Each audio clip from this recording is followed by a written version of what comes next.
ये कहानी शहर के बाहर एक घने जंगल की है, जहां लोगों का कहना है कि दो सिर वाली चुड़ैल दिखाई देती है जो लोगों का खून पीती है। इसीलिए लोग दिन में भी इन जंगलों में जाने से डरते हैं।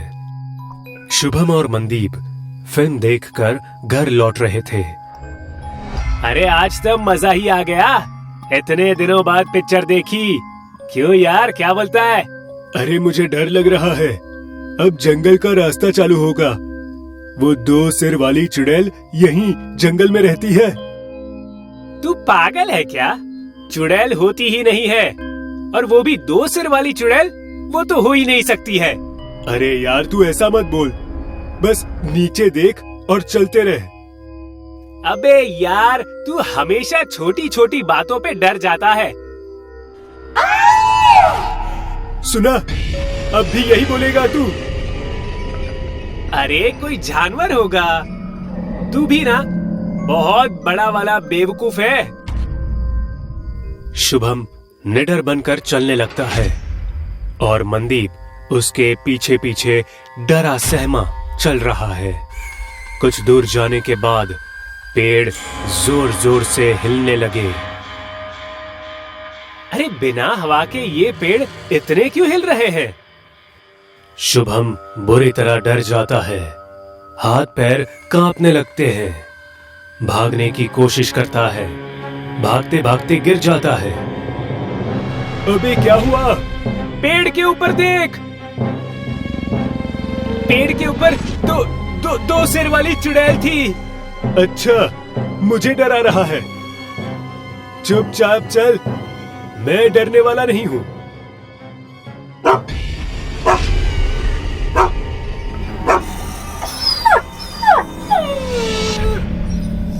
तभी झाड़ियों में से एक कुत्ता बाहर आता है।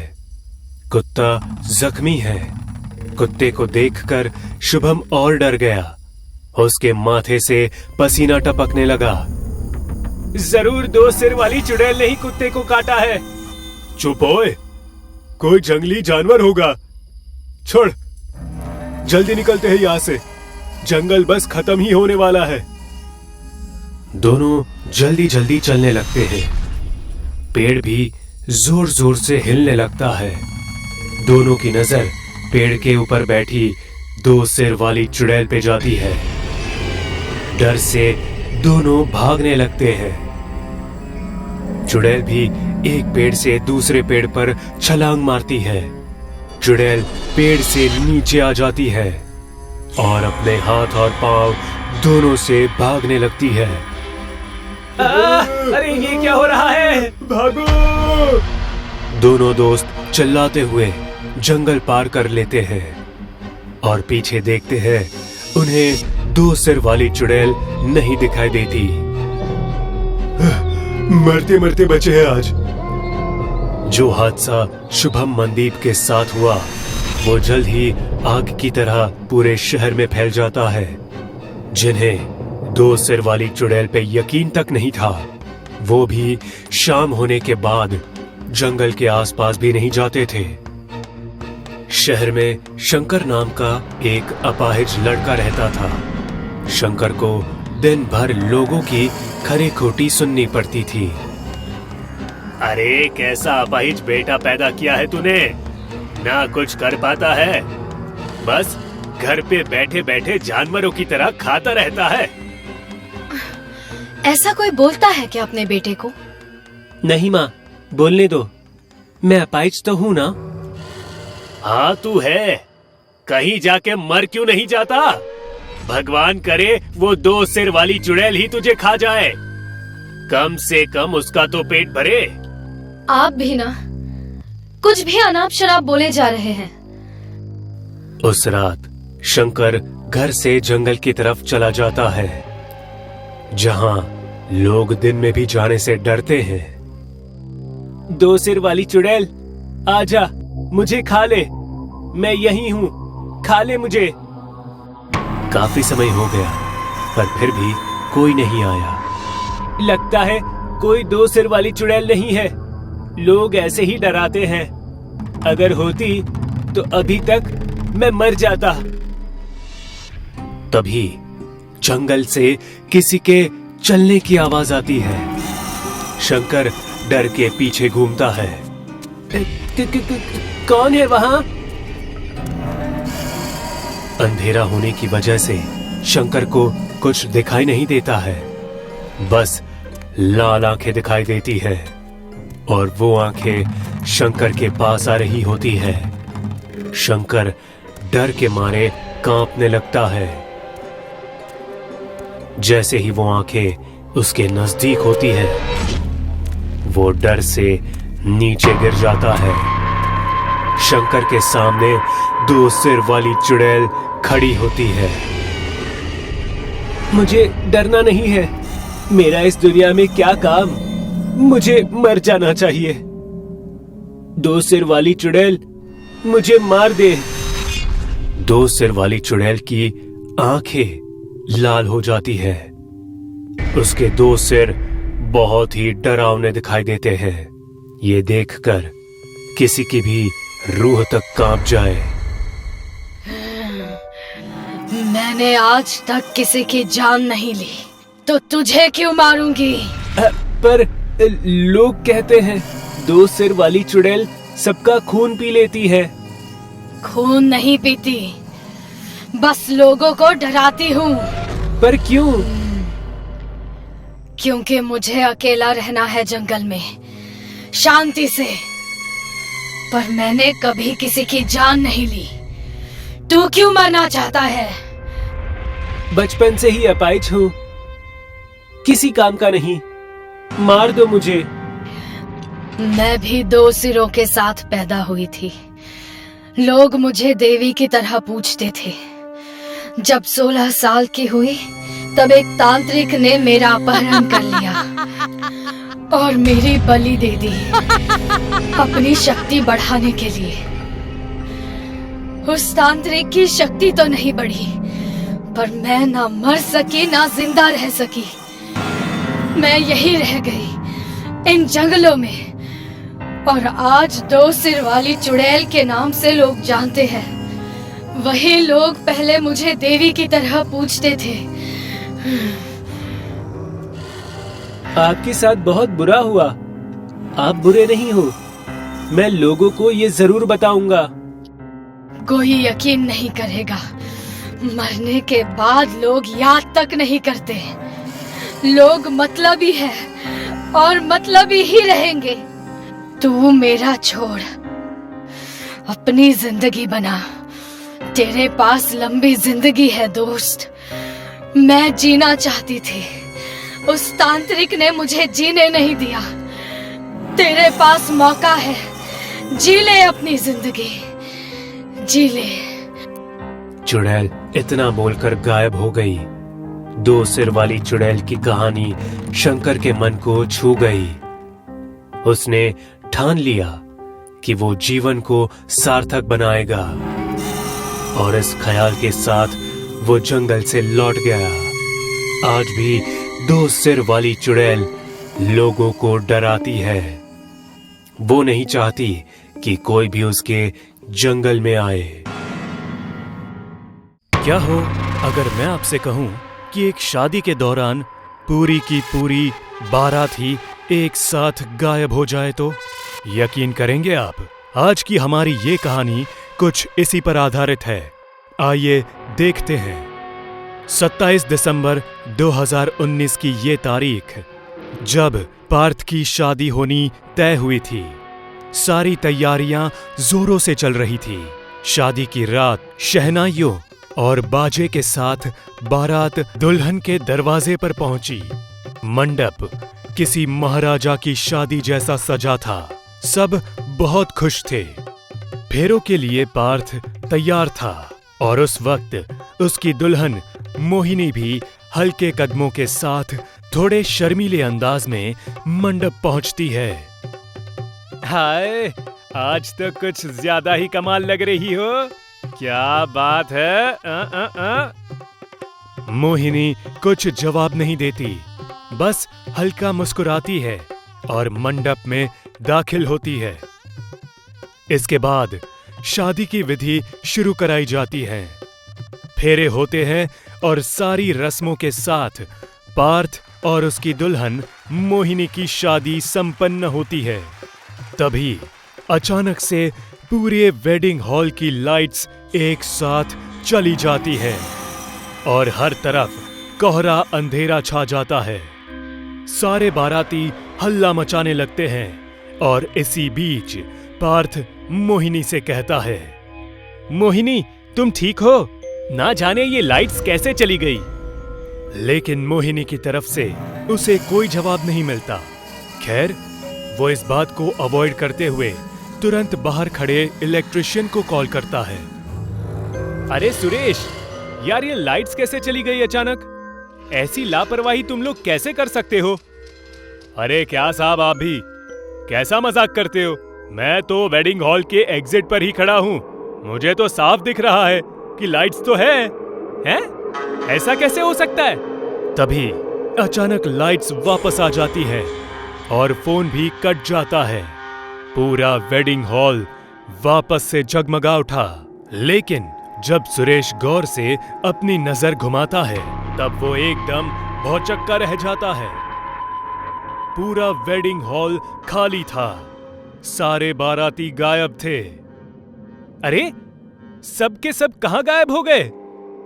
तभी पार्थ को उसके पीछे पायल खनकने की आवाज आती है।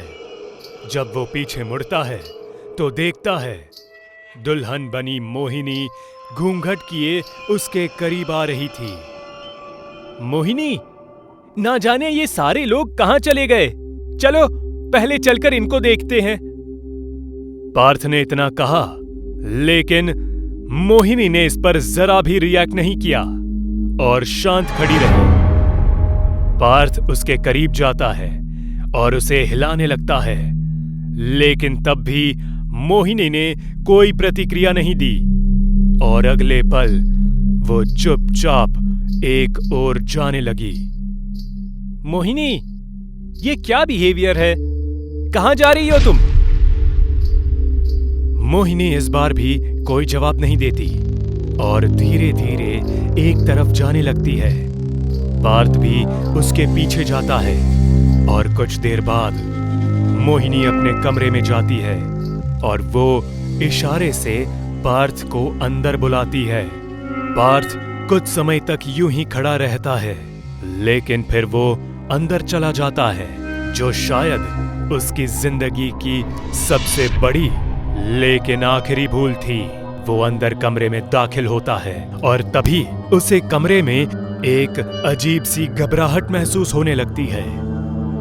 तभी पार्थ को मोहिनी का वॉइस मैसेज आता है। सॉरी पार्थ, बारिश में फंसी हूँ, थोड़ा संभाल लेना। ये सुनते ही पार्थ के होश उड़ जाते हैं।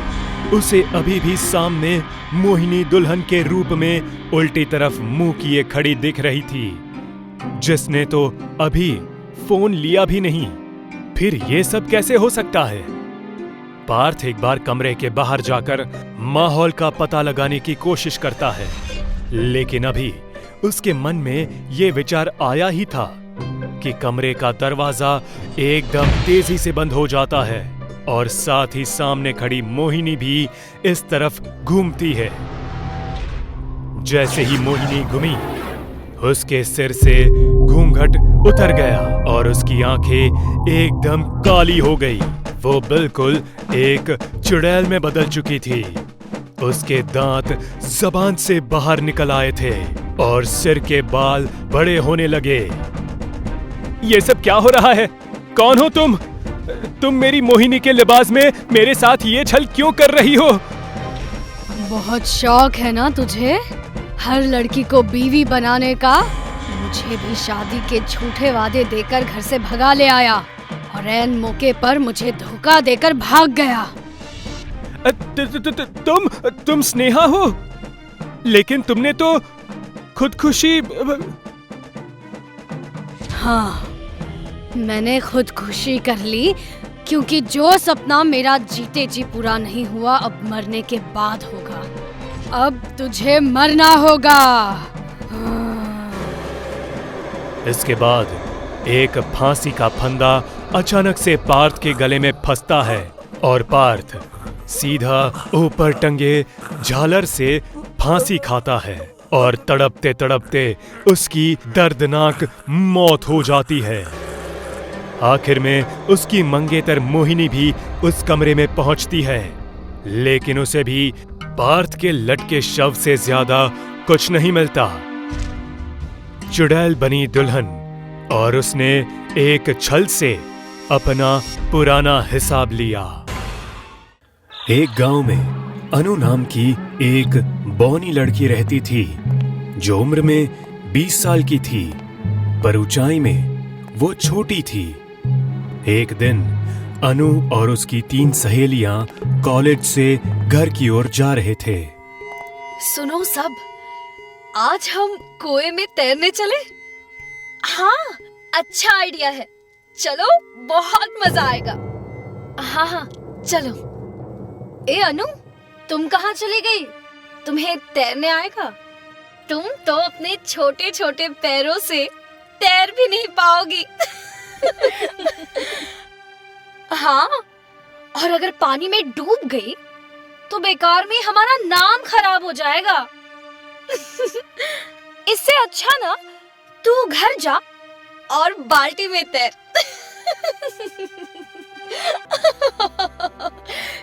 क्या बकवास कर रही है? लड़कियां फिर से हंसने लगी और अनु वहां से निराश होकर घर चली गई। रात के समय अनु गुस्से में अपने घर से निकली और कुएं की तरफ चल पड़ी। थोड़ी ही देर में वो कुएं के पास आ पहुंची। कुएं का पानी काफी गहरा और शांत था। वो डर डर के कुएं में उतरी और तैरने लगी, पर उसे तैरने में तकलीफ हुई और वजन के कारण डूबने लगी। वो मदद के लिए पुकारने लगी।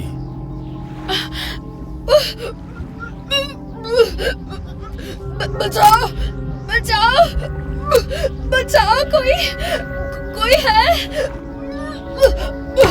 कोई है? बचाओ मुझे। पर वहां उसकी आवाज सुनने वाला कोई भी नहीं था। धीरे धीरे उसकी आवाज शांत होने लगी और अनु कुएं में डूब के मर गई।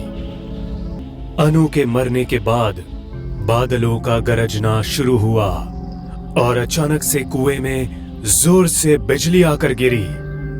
उस बिजली की वजह से कुएं का पानी उबलते हुए ऊपर आने लगा। पानी पूरी तरह से ऊपर आकर रुक गया और पानी में से अनु की लाश बाहर आई। जैसे ही उसकी लाश ऊपर आई, उस पर बिजली गिरी और उसका पूरा शरीर पानी पर जलने लगा। शरीर पूरा जल जाने के बाद पानी पर खड़ा होकर चलते चलते कुएं के बाहर आ गया। उसने अपनी आंखें खोली तो वो पूरी तरह से लाल हो चुकी थी। अनु का शरीर एक बौनी चुड़ैल का बन चुका था। अब उन सबको दिखाती हो कि मुझे तैरना आता है कि नहीं। और वो बौनी चुड़ैल जोर जोर से हंसने लगी।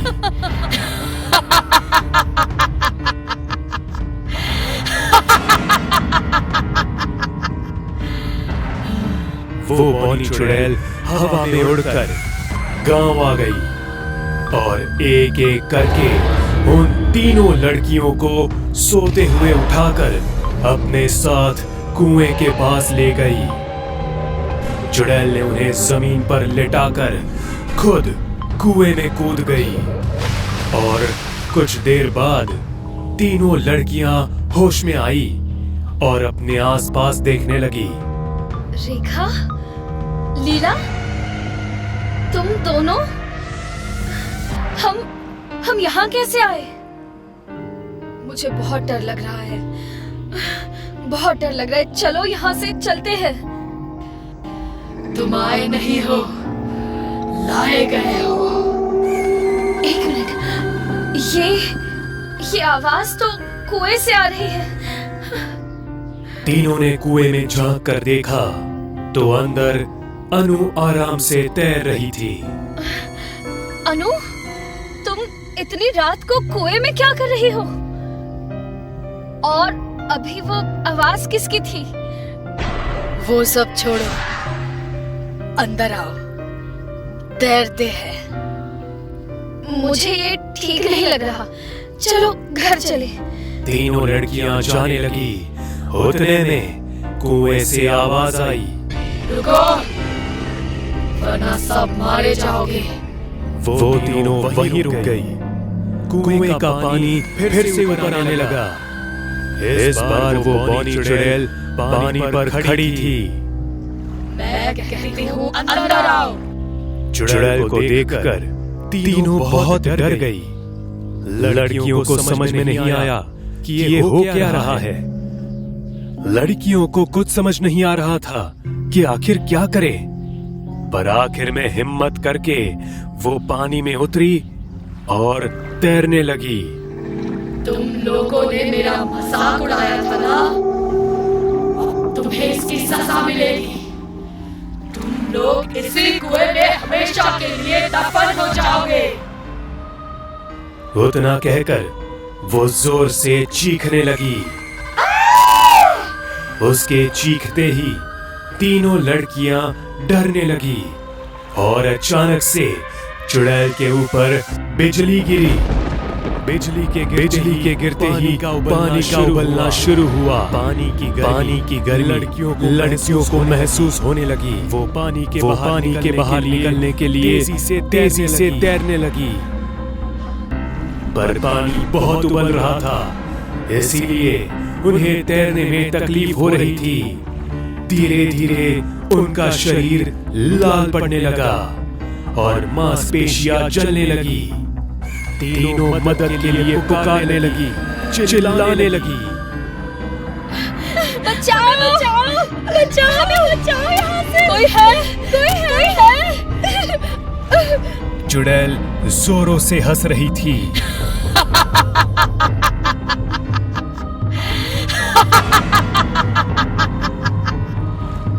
कुछ देर बाद तीनों के शरीर आग में जलने लगे। लड़कियां दर्द के मारे जोरों से चीख रही थी। चुड़ैल को ये सब देखकर बहुत मजा आ रहा था।